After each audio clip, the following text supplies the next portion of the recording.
Good morning. पिछले class में हम लोगों ने अभी तक पढ़ा था हिमालय पढ़ चुके हैं हम लोग, उसके बाद पूर्वोत्तर पढ़ चुके हैं, उसके बाद अरावली पढ़ चुके हैं। तो आइए अब हम लोग नेक्स्ट टॉपिक जो है हम लोग को पढ़ना है वो है विंध्याचल पर्वत। विंध्याचल देखते हैं, हेडिंग डालते हैं विंध्याचल। सबसे पहले तो इसका लोकेशन देखते हैं कि विंध्याचल है कहाँ। देखिए, ये पूरे भारत को दो भागों में बांटता है। विंध्याचल पर्वत भारत को दो भागों में बांटने का काम करता है। यही आपका विंध्याचल, ये जो गोल घेरे हैं यही है आपका विंध्याचल। यहां पर अरावली हम लोगों ने देखा था, ये अरावली था, और यहां पे बीच में है मालवा का पठार। जब पठार अध्याय पढ़ेंगे तो हम लोग देखेंगे पठारी हिस्सा, ये वाला है पठारी हिस्सा, इसको बोलते हैं मालवा का पठार। तो मालवा के पठार से लेकर के यहां ये देखिए आपका बिहार है, बिहार से सीमा बना रहा है, और मालवा के पठार से लेकर के झारखंड तक यह विस्तृत है। कहां से? मालवा के पठार से लेकर के झारखंड तक लगभग 1120 किलोमीटर में विस्तृत है। विंध्याचल पर्वत का विस्तार लगभग 1120 किलोमीटर है, मालवा के पठार से लेकर के झारखंड तक। बिहार के साथ सीमा बना रही है, इसका मुख्य विस्तार झारखंड में है। अब इस विंध्याचल को हम लोग आज समझते हैं। इसका लोकेशन आप देख लिए कहां से कहां तक है। यह भारत को दो भागों में बांटता है, लगभग दो बराबर हिस्सों में। ऊपर में इसके उत्तरी भारत और इसके दक्षिण में दक्षिणी भारत। ऊपर वाला हिस्सा उत्तरी भारत और नीचे वाला हिस्सा दक्षिणी भारत। देखिए, इस विंध्याचल पर्वत को पहले दो भागों में बांटते हैं। विंध्याचल पर्वत को दो भागों में बांटते हैं, यानी कि पश्चिमी जो हिस्सा हुआ विंध्याचल का, इसको बोलते हैं लावा युक्त। ये वाला जो हिस्सा हुआ यह है आपका लावा युक्त, यानी कि इसमें लावा का प्रमाण है। इसमें क्या है? लावा का प्रमाण है। और इसके इधर यह है आपका लावा मुक्त। अच्छा, ये लाइन कहां है? कहां से हम लोग इसको दो भागों में बांटेंगे? एमपी में एक जगह है, लोकेशन है सतना, वहीं पर है कटनी, और वहीं पर है मैहर। यानी कि मालवा के पठार से लेकर के सतना, कटनी, मैहर तक आपको लावा युक्त है। लावा युक्त है मतलब हम पहले बताए कि धरती के अंदर के जो मैग्मा है, धरती के अंदर के जो मैग्मा रहते हैं, ये जब बाहर ऊपर निकल आते हैं और ऊपर निकाल करके जो ठंडा होते हैं, तो ऊपर जो ठंडा होता है, यही ठंडा भाग को इसको हम क्या कहते हैं? लावा कहते हैं, और नीचे मैग्मा कहते हैं। समझिएगा, यहां पे लावा युक्त यानी कि यहां का लावा का प्रमाण है। इसका मतलब ये हो गया कि इस वाले हिस्से में कभी ना कभी ज्वालामुखी उद्गार हुआ होगा। तो हम लोगों ने अरावली पर्वत को दो भागों में बांटा। मालवा के पठार से सतना, कटनी, मैहर तक के बोला लावा युक्त, और मैहर से लेकर के झारखंड तक वाले हिस्से को हम लोग बोला लावा मुक्त, यानी कि वहां लावा का प्रमाण नहीं मिलता है। आगे बढ़ते हैं। अब ये जो लावा मुक्त है, इसको हम लोग तीन श्रेणी में भागते हैं, इसको तीन भागों में बांटते हैं। लावा मुक्त को, इसका हम लोग पढ़ेंगे लावा मुक्त वाले भाग को। देखिए, यहां ये एमपी वाले क्षेत्र में है, सतना, कटनी, मैहर सब एमपी में आता है। उसके आगे बढ़ते हैं तब हो जाता है यूपी। इसके आगे बढ़ेंगे तो यूपी। यूपी में इसको भारनेर या भांडेर श्रेणी कहते हैं। और देखिए, उसके इधर यूपी के बाद जब खत्म होगा तो ऊपर वाला हिस्सा आपका चला जाता है, बिहार से सीमा बना रहा है, ये आपका बिहार के साथ सीमा बना रहा है। तो कुछ हिस्सा आंशिक रूप से बिहार में चला जाता है, ऊपर वाला हिस्सा, और नीचे वाला हिस्सा झारखंड में चला जाता है।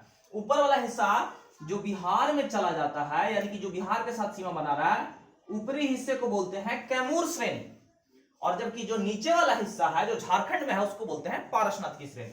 देखिए, इसी विंध्याचल पर्वत को हम यहां पर लाके इसको यहां पर स्टडी करते हैं बड़े पैमाने पर। वही है, सिर्फ इसका लोकेशन बड़ा आपको समझ में आए इसलिए इसको यहां देखिए। मालवा के पठार से लेकर सतना, कटनी, मैहर तक इसको हम बोले लावा युक्त। इसको क्या बोले? लावा युक्त। और सतना, कटनी, मैहर से लेकर के झारखंड यानी कि लास्ट तक इसको बोलते हैं लावा मुक्त। अब यहां पर लावा युक्त है, इसका मतलब क्या है कि यहां ज्वालामुखी के प्रमाण मिलते हैं। क्या मिलते हैं? ज्वालामुखी के प्रमाण, यानी कि तभी लावा है। अब इसके आगे सतना, कटनी, मैहर के आगे इसको तीन भागों में बांट करके अध्ययन किया जाता है। यूपी वाले हिस्से को भारनेर या भांडेर श्रेणी, एमपी के बाद यूपी आ जाता है, यहां से यूपी के बाद ऊपर वाला हिस्सा बिहार है और नीचे वाला हिस्सा झारखंड है। बिहार में इसको क्या बोलते हैं? कैमूर श्रेणी। बिहार में इसको क्या बोलते हैं? कैमूर श्रेणी। और झारखंड में इसको क्या बोलते हैं? पारसनाथ श्रेणी। झारखंड में इसको क्या बोलते हैं? पारसनाथ श्रेणी। समझिएगा, सतना कटनी मैहर से लेके वाराणसी तक के क्षेत्र को हम लोग इसको यूपी वाले हिस्से में भारनेर या भांडेर श्रेणी बोलते हैं, और बिहार वाला जो ऊपरी हिस्सा है जो बिहार के साथ सीमा बनाता है उसको बोलते हैं कैमूर श्रेणी, और जो झारखंड में है उसको बोलते हैं पारसनाथ की श्रेणी। इस पूरे विंध्याचल पर्वत पर जो सबसे ऊंची चोटी है उस चोटी का नाम है माउंट पारसनाथ। माउंट पारसनाथ, देखिए सबसे ऊंची चोटी माउंट पारसनाथ है। अब देखिएगा, ये जो यूपी में भारनेर या भांडेर श्रेणी है, इसी वाले क्षेत्र में आपका विंध्याचल है, चूक है, चुनार है। देखिएगा यहाँ पर वाला जो क्षेत्र है, ये वाला क्षेत्र एमपी और यूपी के जो क्षेत्र है, मुख्य रूप से एमपी वाला ये वाला क्षेत्र, ये सीमेंट उद्योग के लिए काफी प्रसिद्ध है। इन क्षेत्रों में अगर आप कभी भी भ्रमण कर रहे हैं तो आप देखिएगा कि इस क्षेत्र में सीमेंट कारखाने बहुत बड़े पैमाने पर लगे हुए हैं। तो ये सारे जगह सीमेंट उद्योग के लिए प्रसिद्ध है, भवन निर्माण सामग्री के लिए प्रसिद्ध है। यहीं पर देखिए चुनार, ये चुनार एक जगह है, चुनार से लाल बलुआ पत्थर मंगाकर अशोक ने अपने स्तंभों का निर्माण करवाया था। अशोक के ज्यादातर स्तंभ देखिएगा कि लाल रंग का है, वो सारे लाल स्तंभ के लिए उसने जो भवन निर्माण की सामग्री मंगाई थी, कहां से मंगाया था? चुनार से। तो ये कहां पर आता है? यूपी वाले, ये विंध्याचल का ही भाग है। अब इसके बाद हम देखते हैं बिहार। बिहार में इसको हम बोलते हैं कैमूर श्रेणी। कैमूर श्रेणी देखिएगा ये बिहार के साथ सीमा बना रहा है। यहां पर आपका मान लीजिए कि गया जिला है, इसके पहले इधर ये वाला जो क्षेत्र है पूरा बिहार का, देखिएगा तो मैप में कि यह बिहार के साथ सीमा, नीचे झारखंड आ जाता है, झारखंड में इसको पारसनाथ श्रेणी बोलते हैं। तो बिहार के साथ जो सीमा बना रहा है, यानी कि बिहार के दक्षिण भाग जो है, जो थोड़ा सा पर्वतीय भाग है, वो किसका अंग है? विंध्याचल पर्वत का ही हिस्सा है। यानी कि बिहार में इसको कैमूर श्रेणी बोलते हैं। एक प्रश्न बार बार पूछता है कि शेर शाह का मकबरा किस श्रेणी पर है? आंसर क्या हो जाएगा? कैमूर श्रेणी। किस श्रेणी पर? कैमूर श्रेणी। बिहार गया जिला हो गया, औरंगाबाद जिला हो गया, कैमूर जिला हो गया, ये सब सीमा बना रहे हैं किससे? विंध्याचल पर्वत से। यहां पर सब सीमा बना रहा है, देखिए यहाँ पे सब सीमा बना रहा है। थोड़ा बहुत जो भी अगर आपको गया जिला में जैसे रामशिला, प्रेतशिला, जेठियन की पहाड़ी, अगर ये सब पूछता है कि ये सब किसका हिस्सा है, तो ये सब विंध्याचल पर्वत का ही बाहरी विस्तार है। ये सब किसका विस्तार है? विंध्याचल पर्वत का ही। रामशिला, प्रेतशिला, जेठियन, जो भी आपको गया जिला में लोकल पहाड़ नजर आता है, अलग अलग जगहों पर इसको अलग अलग नाम से जाना जाता है, वो सब विंध्याचल पर्वत का ही विस्तार है, उसका रीजनल नेम दे दिया गया है। तो ये था कैमूर श्रेणी। उसके बाद जो नीचे है हमारा झारखंड, झारखंड में इसे क्या बोलते हैं? पारसनाथ की श्रेणी। आपको बता दें कि पूरे विंध्याचल पर्वत की जो सबसे ऊंची चोटी है वो क्या है? पारसनाथ है, माउंट पारसनाथ। और झारखंड की भी सबसे ऊंची चोटी क्या है? माउंट पारसनाथ। देखिए पारसनाथ, एक पॉइंट आपको समझा देते हैं, पारसनाथ है क्या एक्चुअली। पारसनाथ जैन धर्म के 23वें तीर्थंकर हुए। प्रथम तीर्थंकर ऋषभदेव, और जैन धर्म के 23वें तीर्थंकर थे पार्श्वनाथ। पार्श्वनाथ, तो पार्श्वनाथ को यहीं पर सिद्धि प्राप्ति हुआ था, इसी जगह पर, इसी पहाड़ पर। तो ये जैन धर्म का या जैनियों के लिए तीर्थ स्थल भी है पार्श्वनाथ। यहाँ जैनी धर्मावलंबियों के लोग जाते हैं वहां अपने पूजा अर्चना के लिए। और ये एक्चुअली इस पर्वत का नाम है पार्श्वनाथ, लेकिन यहाँ पर लोकल भाषा में लोगों ने पार्श्वनाथ को किस नाम से प्रचलित कर दिया है? पारसनाथ। तो ये समझने वाला बात है कि यह क्या था। जैसे प्रथम तीर्थंकर ऋषभदेव, 24वें तीर्थंकर जैन धर्म में महावीर, उसी प्रकार से 23वें तीर्थंकर यानी कि 23वें धर्म गुरु का नाम था पार्श्वनाथ, और उन्हीं का यह सिद्धि स्थल है झारखंड में। तो ये आपका विंध्याचल पर्वत था। इसको एक बार फिर से आप वीडियो को पॉज करके देख सकते हैं। नेक्स्ट हम लोग देखते हैं सतपुड़ा। आइए इसके बाद हम लोग सतपुड़ा पढ़ते हैं। विंध्याचल में एक पॉइंट ध्यान रखिएगा कि पहले विंध्याचल दिखाए थे कि देखिए विंध्याचल ये झारखंड तक जा रहा था, मैं थी मालवा के पठार से, और बताए थे जब पूर्वोत्तर पढ़ता रहे थे कि इसी का अगला विस्तार था यहाँ पे मेघालय में जो 3 पहाड़ी बताए थे, गारो, खासी, जयंतिया। देखिए इसी का झारखंड तक ऐसे चला जाता है, और झारखंड से आगे इसी का विस्तार है। बीच वाला जो भाग है से बहुत सारे नदियों के द्वारा अपरदित कर दिया गया है। बीच वाला जो भाग है जिसको मालदा गैप बोलते हैं, मालदा गैप भी बीच वाले भाग को बोलते हैं। और इसी का अगला विस्तार, विंध्याचल का ही अगला विस्तार था गारो, खासी, जयंतिया पहाड़। अब नेक्स्ट हम लोग है सतपुड़ा। नेक्स्ट देखते हैं सतपुड़ा। सतपुड़ा देखिए विंध्याचल के पैरेलल में, एकदम विंध्याचल के ठीक पैरेलल में एक पहाड़ है जिसका नाम है सतपुड़ा। सतपुड़ा कैसा पर्वत है? सतपुड़ा अवशिष्ट पर्वत है, सतपुड़ा ब्लॉक पर्वत है। ब्लॉक पर्वत कैसे था? ब्लॉक पर्वत के बताए थे कि जिसके दोनों ओर क्या हो?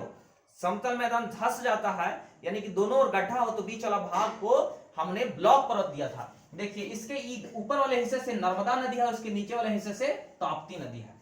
तो उस अनुसार से दोनों तरफ क्या हो गया, रिफ्ट वैली हो गया, और बीच वाला जो स्थल है यह उथला हो जाता है या उठा हुआ हो जाता है। इस अनुसार यह कौन सा हो गया, ब्लॉक पर्वत। आगे समझिएगा, ये एमपी वाले भाग में है, इसको भी दो भागों में बांटते हैं। पहले इसको अलग अलग राज्यों में, ये सतपुड़ा को अलग अलग राज्यों में लोकल अलग अलग नाम दिया गया है। जैसे देखते हैं एमपी में ही, अगर एमपी में ही जबलपुर के, मान लीजिए कि एमपी में ही एमपी में ही, इसका भी विस्तार मुख्य रूप से एमपी में है, छत्तीसगढ़ में भी है, झारखंड में है। एमपी में जबलपुर के पश्चिम, अगर यहां पे मान लीजिए कि यह है आपका जबलपुर, तो जबलपुर के पश्चिम में इसको बोलते हैं महादेव श्रेणी। जबलपुर के पश्चिम में इसको बोलते हैं महादेव श्रेणी, और जबलपुर के पूर्वी हिस्से में इसको बोलते हैं मैकाल श्रेणी। जबलपुर के पूर्वी हिस्से में इसको बोलते हैं मैकाल श्रेणी। ऐसे समझिएगा, ये जबलपुर हो गया, तो जबलपुर इधर हो गया महादेव श्रेणी, दोनों एमपी में ही बोल रहे हैं। और जबलपुर के पूरब में इसको क्या बोलते हैं, मैकाल श्रेणी। मैकाल श्रेणी, जबलपुर से इसका विभाजन हो रहा। अब आगे समझिएगा कि इस पूरे सतपुड़ा पर्वत का जो सबसे ऊंचा चोटी है वो है माउंट धूपगढ़। सतपुड़ा पर्वत का जो सबसे ऊंचा चोटी है माउंट धूपगढ़, और माउंट धूपगढ़ है कहां, माउंट धूपगढ़ आपको महादेव श्रेणी पर है। देखिए इसी का हम, ये लोकेशन था, लोकेशन के बाद इस पर्वत का हम यहां दिखाएं, इसी पर्वत को यहां दिखाए हैं। देखिए यहां जबलपुर के पश्चिम में महादेव श्रेणी, और जबलपुर के पूरब में इसको दिखाए हैं मैकाल श्रेणी। तो इस पूरे सतपुड़ा पर्वत का अगर आपसे पूछता है कि सतपुड़ा पर्वत की सबसे ऊंची चोटी माउंट धूपगढ़ है कहां, पंचमढ़ी में। पंचमढ़ी को पर्वतों की रानी भी कहा जाता है, पंचमढ़ी को ही पर्वतों का रानी कहा जाता है। और इसके जबलपुर के पश्चिम में इसका विस्तार है, जिसको हम क्या कहते हैं, मैकाल श्रेणी। अब जो सतपुड़ा पर्वत की सबसे ऊंची चोटी माउंट धूपगढ़ जो जबलपुर में है, सतपुड़ा पर्वत की दूसरी सबसे ऊंची चोटी है माउंट अमरकंटक। सतपुड़ा पर्वत की दूसरी सबसे ऊंची चोटी अमरकंटक। देखिए अमरकंटक जो है सो एमपी और छत्तीसगढ़ के सीमा पर है, यहां एमपी, इसके इधर छत्तीसगढ़ चालू हो जाता है। एमपी और छत्तीसगढ़ के बिल्कुल सीमा पर है। कभी कभी आपको अगर ऑप्शन में एमपी नहीं है तब वहां पर आपको किस ऑप्शन के साथ जाना पड़ेगा, छत्तीसगढ़। अगर पूछता है कि अमरकंटक किस राज्य में है, तो अगर वहां पर एमपी ऑप्शन है तो एमपी के साथ जाइए, अगर एमपी नहीं है तब आप कहां चले जाइए, छत्तीसगढ़। तो ये दोनों की बिल्कुल सीमा पर है, समझिएगा। अमरकंटक से चारों दिशाओं में 4 नदी निकलती है, जिसमें से 3 प्रमुख नदी है। एक नदी छोटी नदी है, बहुत कम जगहों पे मिलेगा। ये मान लीजिए अमरकंटक है, यहां से 4 दिशाओं में 4 नदी, यही यहां पे अमरकंटक है। ऊपर में यानी कि उत्तर में एक जो नदी जाती है जिसका नाम है सोन नदी, यह गंगा की सहायक नदी है। और जो पश्चिम की ओर नदी निकलती है, यहां से एक तो नदी ऊपर चली गई और एक पश्चिम नदी, दोनों के बीच में विंध्याचल और सतपुड़ा के बीच में बहती हुई यहां आपको अरब सागर में गिरती है, यह है नर्मदा नदी। एक नदी बंगाल की खाड़ी की ओर चली आती है, इसका नाम है महानदी। और एक नदी दक्षिण की ओर आती है, उसका नाम है कोहिला नदी। तो ध्यान रखिएगा, अमरकंटक से 4 दिशाओं में 4 नदी, उत्तर में सोन नदी, पश्चिम में नर्मदा नदी, पूरब की ओर महानदी और दक्षिण की ओर कोहिला नदी। अब आप जैसे ही एमपी का हिस्सा खत्म होता है, आप आगे बढ़ते हैं तो मैप में देखिएगा कि ऊपर वाला हिस्सा झारखंड है, ऊपर वाला हिस्सा झारखंड है और नीचे वाला हिस्सा छत्तीसगढ़। तो झारखंड में इसको राजमहल श्रेणी बोलते हैं और छत्तीसगढ़ में इसको रामगढ़ की श्रेणी कहते हैं। तो हमने देखा सतपुड़ा का विस्तार एमपी से लेकर नीचे में छत्तीसगढ़, ऊपर में झारखंड तक था। एमपी में इसको 2 भागों में विभाजित करते हैं, महादेव श्रेणी और मैकाल श्रेणी। जबलपुर के पश्चिम में महादेव, जबलपुर के पूरब में इसको मैकाल श्रेणी। और पूरे सतपुड़ा पर्वत की सबसे ऊंची चोटी माउंट धूपगढ़, यह एमपी की भी सबसे ऊंची चोटी है। मध्य प्रदेश की सबसे ऊंची चोटी माउंट धूपगढ़ है कहां, पंचमढ़ी में। सतपुड़ा की दूसरी सबसे ऊंची चोटी अमरकंटक, ये भी कहां है, मध्य प्रदेश में। अगर मध्य प्रदेश ऑप्शन नहीं रहेगा तब छत्तीसगढ़, क्योंकि मध्य प्रदेश और छत्तीसगढ़ के ऐसे मान लीजिए कि एमपी और छत्तीसगढ़ की सीमा है, तो ये अमरकंटक ऐसे है, इसका कुछ हिस्सा कहां चला जाता है, छत्तीसगढ़। तो ये समझिएगा। और उसके बाद झारखंड में अगर इसका उत्तरी विस्तार झारखंड में चला जाता है, झारखंड में इसको राजमाल श्रेणी कहते हैं, और जबकि दक्षिणी हिस्सा छत्तीसगढ़ में चला जाता है और छत्तीसगढ़ में इसको रामगढ़ श्रेणी कहते हैं। तो इस प्रकार से आज हम लोगों ने विंध्याचल और सतपुड़ा को देखा। अगर वीडियो अच्छा लगता है तो लाइक करिए, शेयर कीजिए, सब्सक्राइब कीजिए। धन्यवाद।